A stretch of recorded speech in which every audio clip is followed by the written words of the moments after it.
I was invited to speak. And may God be with us now as we open His Word and try to apply it to our spiritual lives. It's a pleasure to be with you once again. It's my second time here. And I told last evening, the first time I was coming from Tennessee. And I was there, that was in March last year, for a job interview. And this year, now, I'm coming from Tennessee. So you may guess what happened.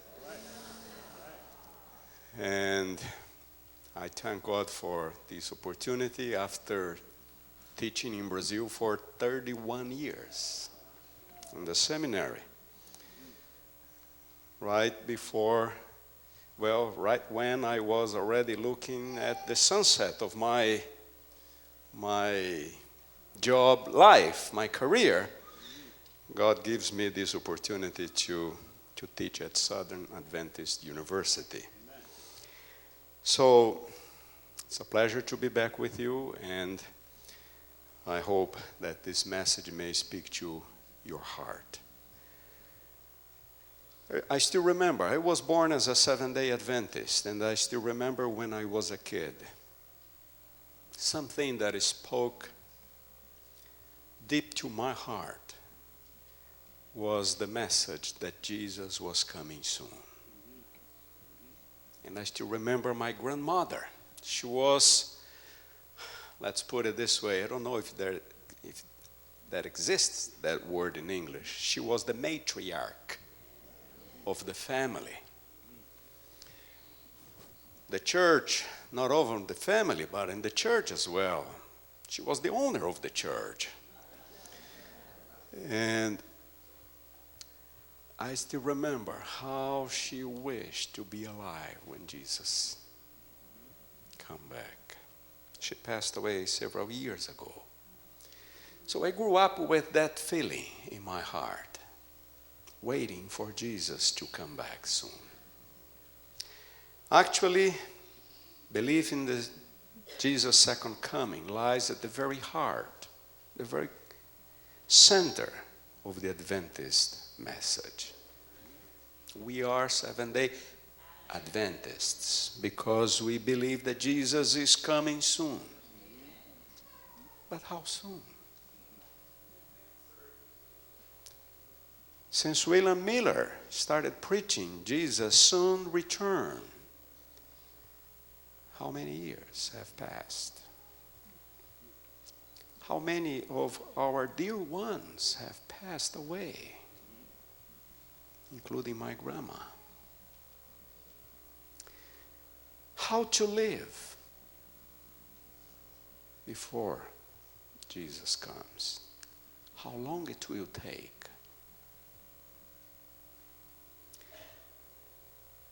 Let's go back to John chapter 20, verses 30 and 31.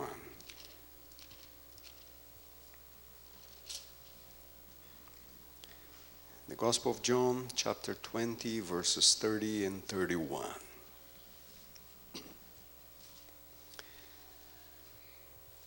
John says, "Now Jesus did many other signs in the presence of the disciples." Now, what does he mean by signs? Miracles.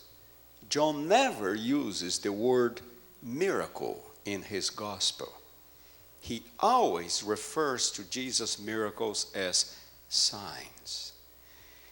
Jesus did many other signs in the presence of the disciples, which are not written in this book.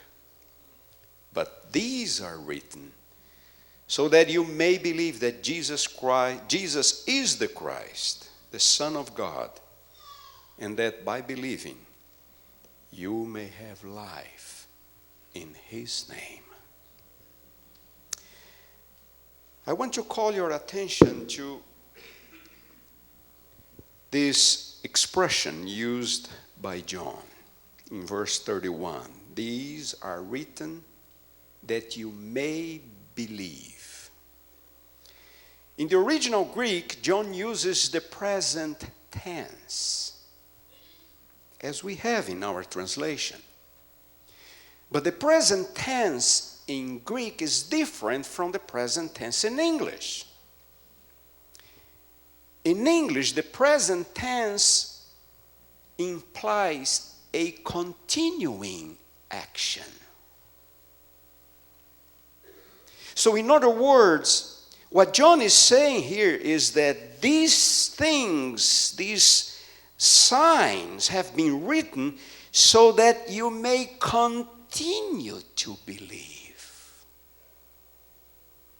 That you may continue to believe that Jesus is the Christ, the Son of God. We all know that John wrote his gospel at the very end of the first century. John was probably the last book in the New Testament to be written. John wrote it, his gospel, after having written Revelation. After his return from Patmos.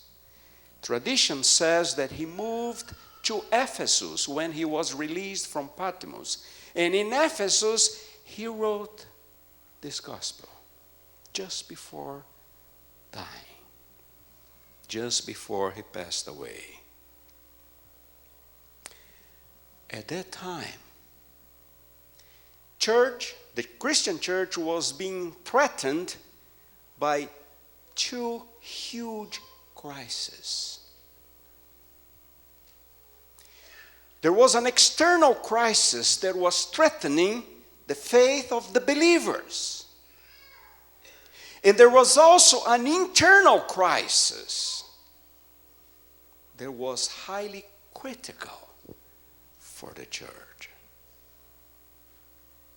And it was to face or to answer to those two crises that John wrote his gospel.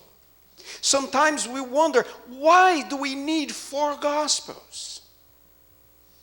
Now, if we pay a close attention, we will see that the first 3, Matthew, Mark, and Luke, are very much alike.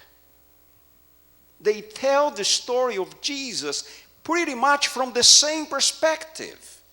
They even repeat the same stories, most of the stories.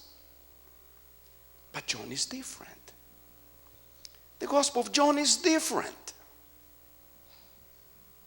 John, for example, has only 7 miracles of Jesus, 8 with the one in chapter 22. In the other Gospels, there are plenty of miracles performed by Jesus, and sometimes He would even perform wholesale miracles. The Bible says that they would bring their sick and Jesus would heal them. We don't have that in John's Gospel. Only 7 plus 1 in chapter 22. And John tells us different stories about Jesus. Stories that we don't find in the other Gospels. So why is it that after 3 Gospels had already been written, John wrote a 4th one? 2 crises. To face 2 crises.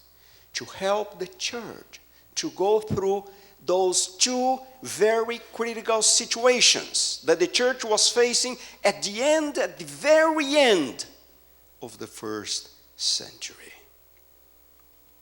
Jesus ascended to heaven probably in AD 31st. And we believe that John was written about AD 90, 60 years later. What was the first crisis?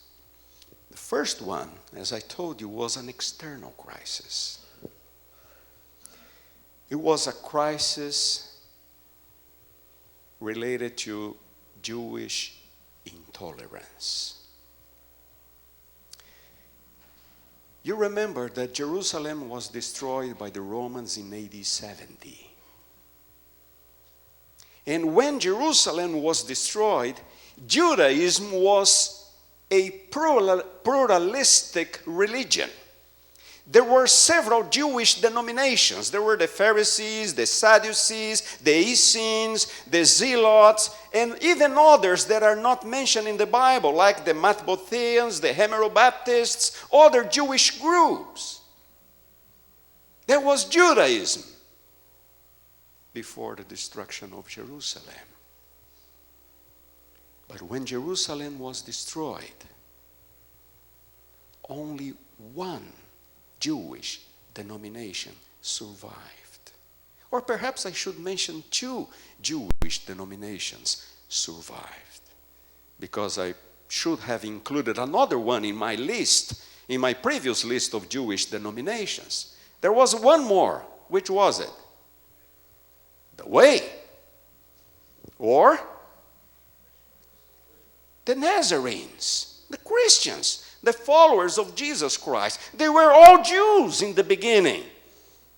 And they were another Jewish denomination, so to speak.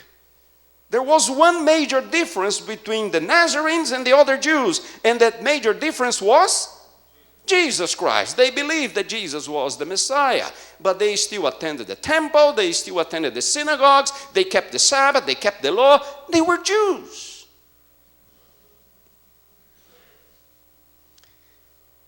But at the destruction of Jerusalem in AD 70, only two of those, including the Christians, survived. The first Jewish denomination that survived to the destruction of Jerusalem were the Pharisees. And the Pharisees were the major ones, the largest and the most influential Jewish denomination. And they survived in a very interesting way, because the Romans had, help me with the word, sieged, surrounded Jerusalem, the Roman army, and inside the city, the Zealots, who were the leaders of the revolt against the Romans were there because the Jews threatened them. So the Romans came to solve the issue. And the Romans were very much tolerant. They would say, okay, we don't want to kill anybody. Just surrender and you will live. No problem. But inside the city, the Zealots, the leaders of the revolt, were saying, no way. They needed all the people to fight. They were so convinced that they could fight the Romans and even defeat the Romans. So they say, we're going to stay and we're going to fight the Romans. So the Zealots closed the gates of the city and nobody was allowed to come out. And then the leader of the Pharisees, his name was Yohanan ben Zakkai. He had a brilliant idea. He pretended to be dead, to have passed away. And the Jews would never allow someone to be buried inside the city limits. According to the Old Testament, if you pass by a tomb, you become unclean for 7 days. So all the tombs had to be outside the city limits. All the burials would have to take place outside. So this is Ben Zakkai pretending to be dead, and his disciples take him to the Zealots and say, Ben Zakkai is dead, we need to bury him. So the Zealots had no way, no alternative but to open the gates and allow them to go. As soon as they passed the gates, Ben Zakkai stood up and they ran as fast as they could. And the Romans was granting them freedom. And then something happened. The Romans left the siege because the Roman general Vespasian went to Rome to become the new emperor. And a few months later, his son brought the army back, surrounded Jerusalem, and this time Jerusalem was destroyed. But during the first and the second siege, another Jewish denomination was able to escape, and that was exactly the Christians. But the Christians didn't have to use any tricky means to survive. They just remember Jesus' prophecy. Whenever you see Jerusalem surrounded, remember, it's time to go. So when Vespasian removed the siege, the Christians remember, and they left. And they crossed the Jordan and went to the other place. And no one single Christian died in the destruction of Jerusalem. Not a single Christian. So the years passed. Jerusalem was destroyed. The temple was completely destroyed. Jerusalem and the temple were leveled to the ground. Nothing remained. And there were the Pharisees, led by Yohanan ben Zakkai. And they wanted now to rebuild Judaism, to rebuild the faith in a new reality, without Jerusalem, without the temple. They moved to Galilee, to a small town called Yavne, or Jamnia. And from that town, this group of Pharisees started rebuilding Judaism. But there was a new time. There was a new reality. Tolerance was gone. Pluralism was gone. There were no more Pharisees, no more Essenes, no more Zealots. Only the Pharisees. So now, Judaism became a synonym of Pharisaism. Can you understand me? What they believed became Jewish faith. And they did not want anything different. Any belief that would not match with theirs. So, one of the first actions of the Pharisees, now in a post-Jerusalem era, was to exclude from their worship, from the synagogues, everyone who was not a Pharisee. And the Christians, the Jewish Christians, still attended the synagogues with their Jewish brothers. They were Jews. So the Pharisees introduced a prayer to be used in the synagogue that was actually a curse upon the Notzirim. Who were the Notzirim? The Nazarenes.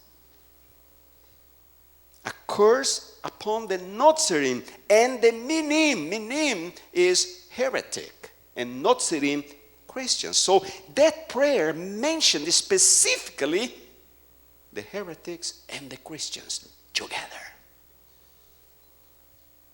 And it worked like this. It was the Sabbath. Someone would be invited to recite that prayer. And they would purposely invite someone whom they suspect was a Notzirim. And that person would never invoke a curse upon himself and his fellow Christians. So if the person refused to come, the Pharisees would say, okay, you are out. You don't belong in here. But story says that this was not the only measure. Some Christians were being arrested, were being tortured, were being killed because of their faith. There was a huge crisis. And now let's try to put ourselves in their shoes. Jesus is not coming. 60 years have gone, and Jesus has not come back yet. And now I cannot remain a Jew anymore. I cannot go to the same synagogues of my folk, of my relatives. The same synagogues I have attended my whole life. I cannot be buried together with my relatives. Because I am a Christian. Because I believe in Jesus Christ. So John says, these things have been written so that you may you may continue to believe that Jesus Christ is the Son of God, the Messiah, the Son of God. Of course, the whole crisis had to be with Jesus Christ. Whom is Jesus Christ? The Nazarenes believed that Jesus Christ was the Messiah, and the Jews denied the Messiahship of Jesus. So the whole issue was about Jesus' identity. These things have been written. Is it worthy to be a Christian?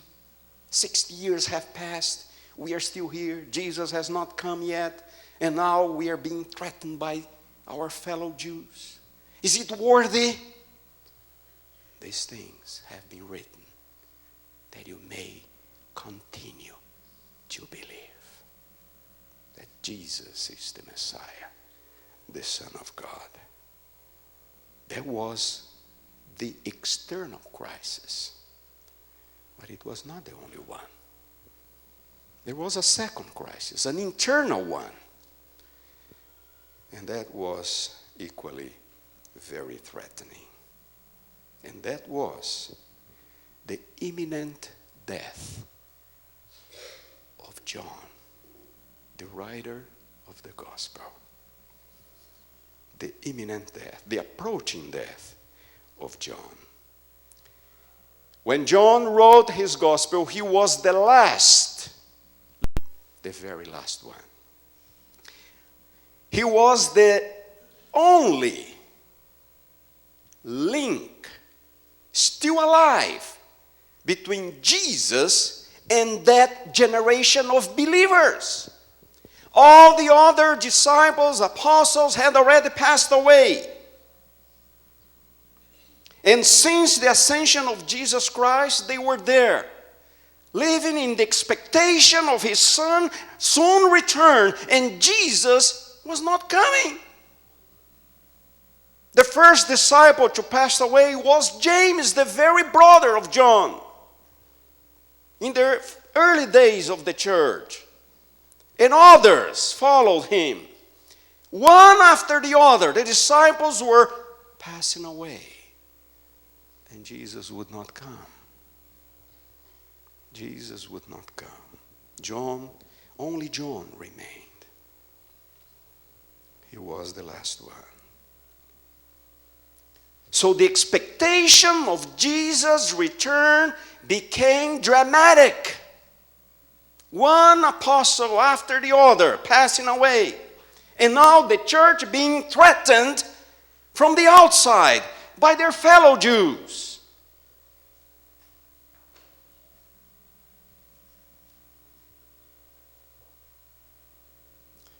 It was at this point that the very person of John became important. The very person of John. And I want you to go with me to John chapter 21.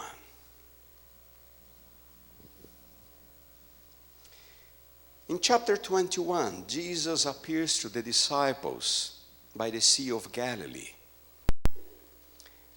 He performs another miracle. That's the 8th miracle performed in John, the miracle of the fishing. And then he invites Peter for a walk after the breakfast. It was early in the morning. And in those verses 15 and 17, we see the restoration of Peter. Who was the Peter? Peter was probably the oldest of the apostles. He was the leader, the natural leader among the apostles, and he had failed Jesus terribly a few days before. Jesus needed him. Jesus was still counting on Peter. So he invited Peter for a walk. And then he asked him, Peter, do you still love me? Yes, Lord, I love you. He looked at Peter again. Peter, I have a question to you. Do you love me? Yes, surely I love you.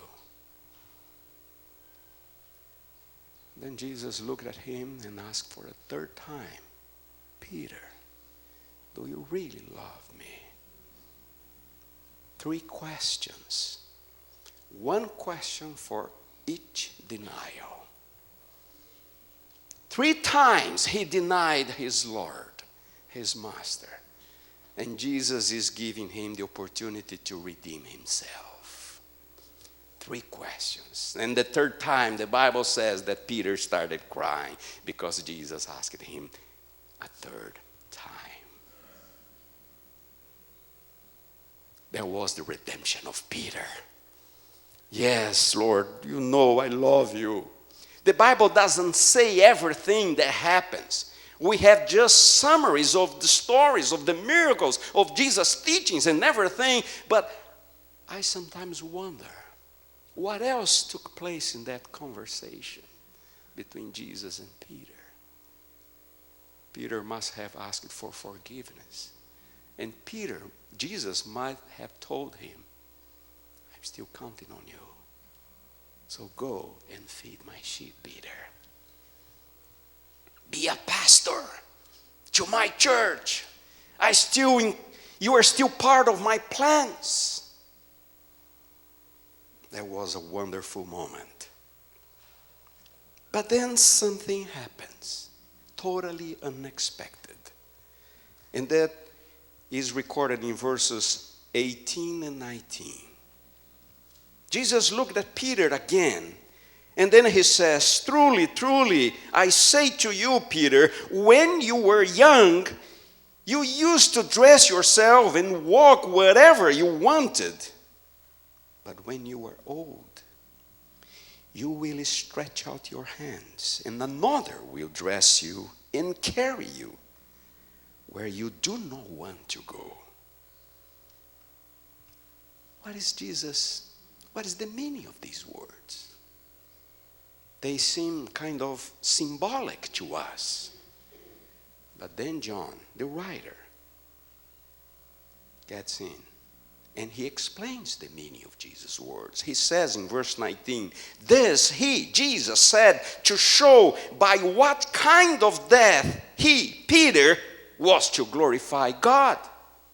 In other words, after restoring Peter, Jesus tells him, yes, Peter, but you are going to die. And you are going to die by crucifixion, because that image of stretching out the hands in the ancient times was used to describe crucifixion. Put yourself in Peter's place now. You have just been restored, and Jesus have just asked you to feed his sheep, to continue to be a pastor to his church. And then he tells you, but you are going to die by crucifixion. The worst kind of death that existed in antiquity. Again, the Bible doesn't say everything. But I think that Peter must have felt really bad at that moment. And he started looking around, perhaps in despair. He started looking around, and then we learn something. Verse 20. Peter turned and saw the disciple whom Jesus loved following them. The one who also had leaned back against him during the supper and had said, Lord, who is it that is going to betray you? When Peter saw him, he was closer to them. Peter said to Jesus, Lord, what about this man? What about this man? Who was that man? John, the favorite disciple of Jesus. We know from the Gospels that Jesus had 3 disciples that were closer to him. Peter was one of them, and then the 2 brothers, John and James. But from the 3, John was the favorite one. We always see John closer to Jesus, And in the Lord's Supper, he was there to the right side of Jesus. There was John. He was probably the youngest one, so this is why he's still alive at the end of the century. And when he wrote the gospel, he was probably the youngest one. And Jesus loved that disciple. He was a troublemaker in the beginning of his discipleship, and then he was so much changed by Jesus' love. And Jesus loved him. And now Jesus has just restored Peter and told him, but you are going to die, Peter. And Peter, in his despair, he started looking around and he sees John. And what about him? Just because he's his favorite one, your favorite one? What about him? Have you ever felt kind of envy or jealous of others? Here is Peter being jealous of John. What about him? What about him? Verse 22. Jesus said to him, if it is my will that he remains until I come, what is that to you? He asked the wrong question. So he heard what he didn't have to hear. What is that to you? You follow me. Peter, I'm talking to you. It's about you. It's not about John. It's about you. Leave John apart. If I want that he remains until I come, you have nothing to do with that. Just fulfill your ministry. Just do your job, Peter. Do your job. But the story goes on. The story goes on. And John says, verse 23, so the saying is spread abroad among all the brothers that this disciple, which disciple? John, was not to die. Now, there are only three people there. Jesus, Peter, and John. Who is the one who spread that rumor? Was Peter. Was Peter. There are only three people there. Jesus told me that John will not die until he comes again.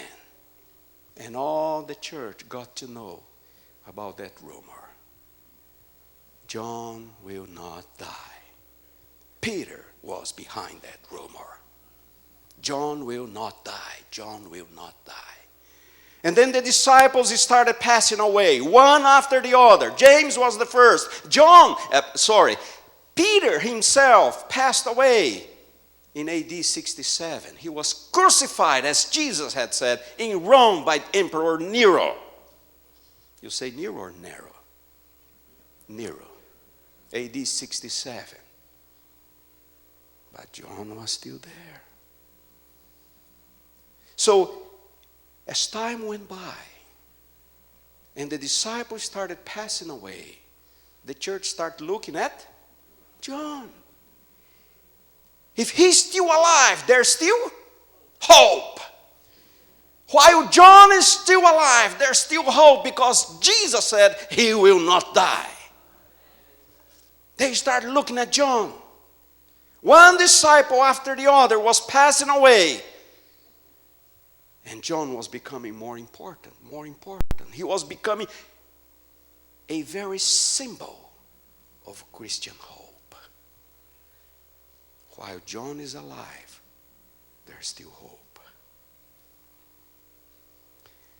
But then John says something else.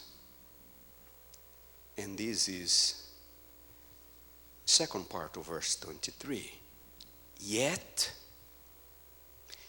Jesus did not say to him, to Peter, that he, John, was not to die. Jesus didn't say that, says John. He only said, if it is my will that he remains until I come, what is that to you? What is John doing here? John is setting the record right. He's telling the church, listen folks, Jesus did not promise that I would remain alive until his coming. He just asked the question to Peter, Peter, if I want, what is that to you? But you know why John is writing this? Because he knows his time is coming. He is the only apostle still alive. And he's very old at this time. He knows that his time is coming.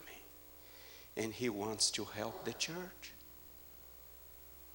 to face the reality of his own death. Because the church was looking at him as a symbol of hope. And he knew he had just written Revelation. He knew Jesus was not coming that soon in his days. He knew he would pass away before Jesus comes. And he wants to help the church to go through that experience. Jesus did not say that this disciple would remain. He just asked a rhetorical question. He wants to help the church to face the reality of his own death.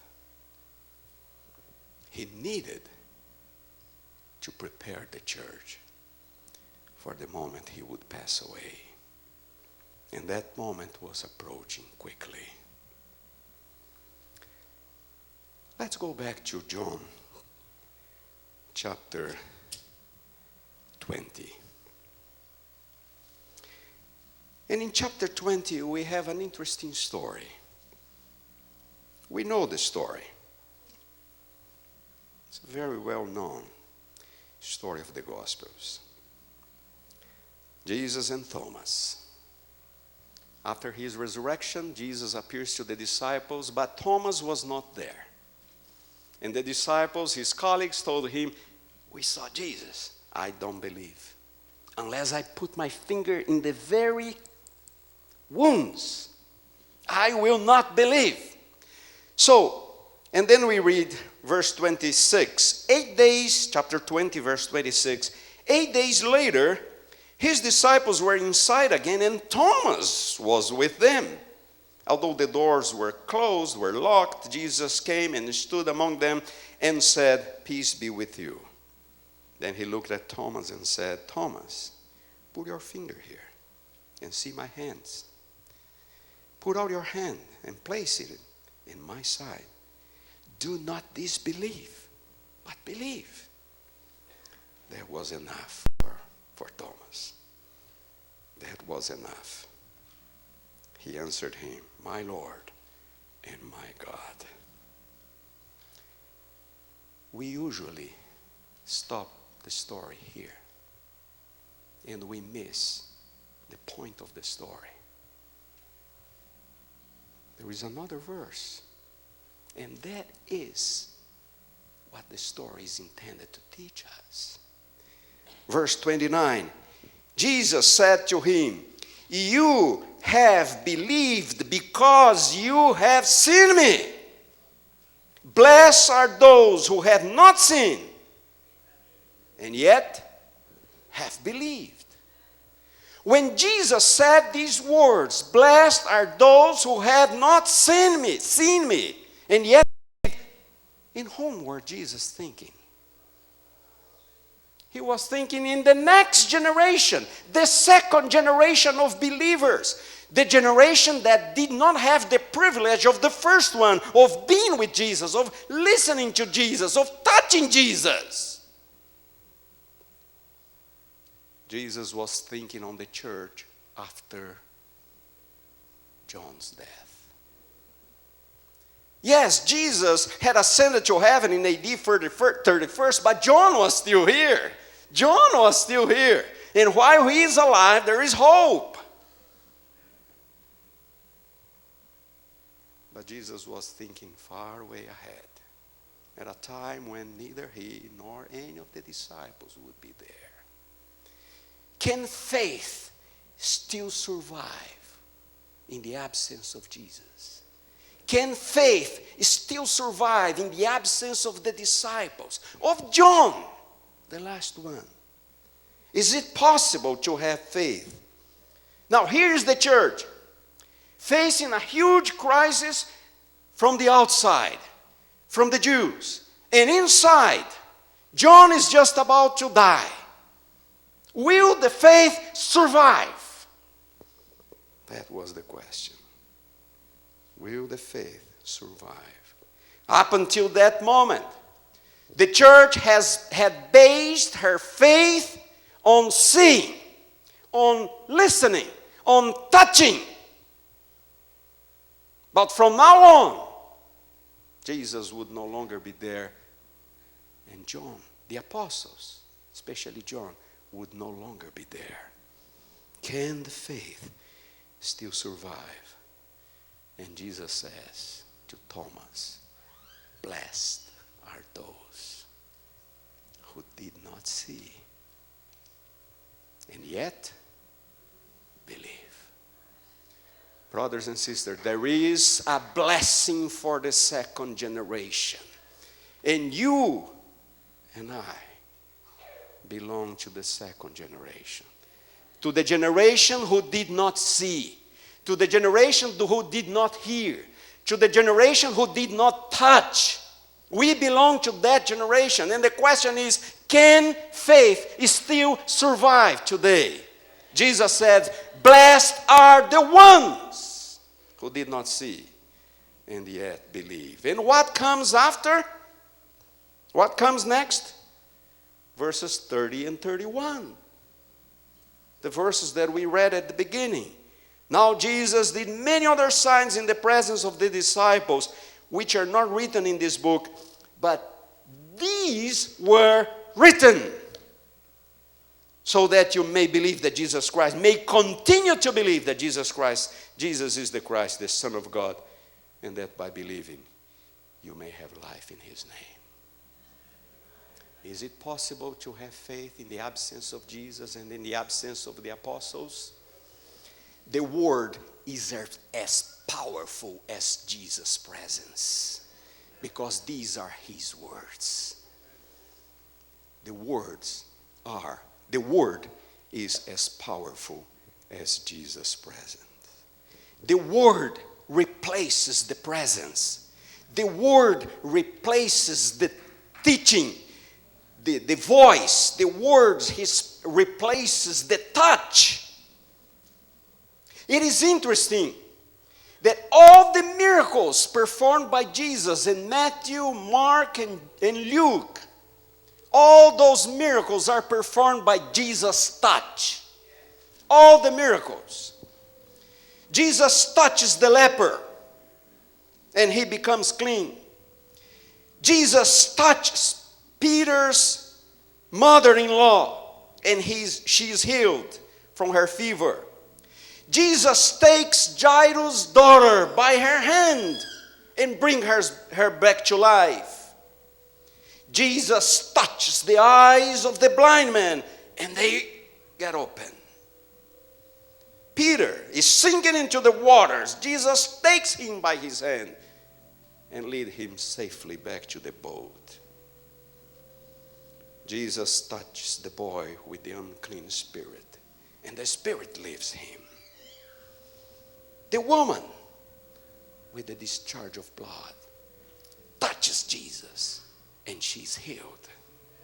In all those miracles mentioned in Matthew, Mark, and Luke, the presence of Jesus is necessary because the miracles are performed by his touch. But John says, Jesus did many other miracles which are not written in this book.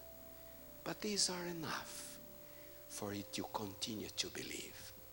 What is it that is so special about the miracles that John records? Only 7 plus 1. You know why? The miracles that John records are performed by the voice of Jesus, not by his touch. He tells the people in Cana, fill the jars with water, and now take it and go and show it to the master of the ceremony, to the official who came to Jesus begging for his son's life, and the boy had already passed away when he finally got to Jesus. Jesus says to him, go, your son is alive. To the man, to the lame man in Bethesda, stand up, take your mat and walk.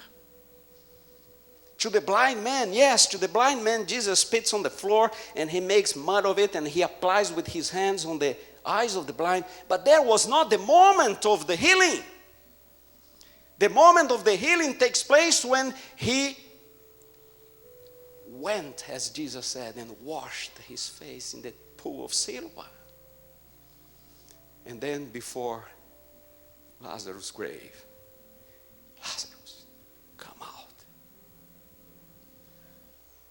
All the miracles in John are performed by the words of Jesus. We don't need the touch of Jesus, the presence of Jesus, for faith to exist. Why? Because his word is as powerful as his touch. We have his word. My dear brothers and sisters, how to continue to this, how to continue to believe between now and the second coming, by his word. This word is as powerful as Jesus' presence, as Jesus' touch. This is the word of God. This is the word that we are supposed to live by.